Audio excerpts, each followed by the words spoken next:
கிறிஸ்துவுக்குள் மிகவும் பிரியமான தேவனுடைய பிள்ளைகளே, ஏசாயாவின் புஸ்தகம் 61ஆம் அதிகாரம் 7வது வசனம் இப்படி சொல்லுகிறது: உங்கள் வெட்கத்துக்கு பதிலாக ரெண்டந்தனையாய் பலன் வரும் என்று சொல்லி. நம்முடைய வாழ்க்கையிலே அநேக அவமானங்கள், சோதனைகள், பாடுகளின் மத்தியிலே செல்லும் பொழுது நம்முடைய உள்ளம் கலங்கி தவித்து கொண்டிருக்கும்.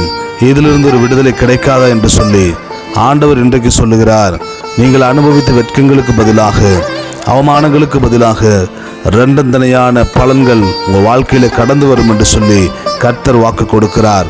தாவீது ஒரு காலத்தில் துரத்தப்பட்டான். அவமானம், தேசம் எங்கும் ஓடித்திருந்த ஒரு சூழ்நிலை, தங்குவதற்கு நிலையான ஒரு இடமில்லை. தன் ஜீவனை காப்பாற்ற போராடினார். அப்படி வெட்கம் அனுபவித்த அந்த தேசத்தை ராஜாதி ராஜாவாய் அமர்ந்து ஆளும்படியாய் கர்த்தர் ரெண்டந்தனையான அபிஷேகத்தினால், ஆசீர்வாதத்தினால் நிரப்பினார். இன்றைக்கு உங்களுடைய வாழ்க்கையும் அப்படிப்பட்ட இரட்டிப்பான அபிஷேகத்தால், ஆசீர்வாதத்தால் கர்த்தர் நிரப்புவார். விசுவாசியுங்கள், கர்த்தர் உங்களை ஆசீர்வதிப்பார். ஆமென்.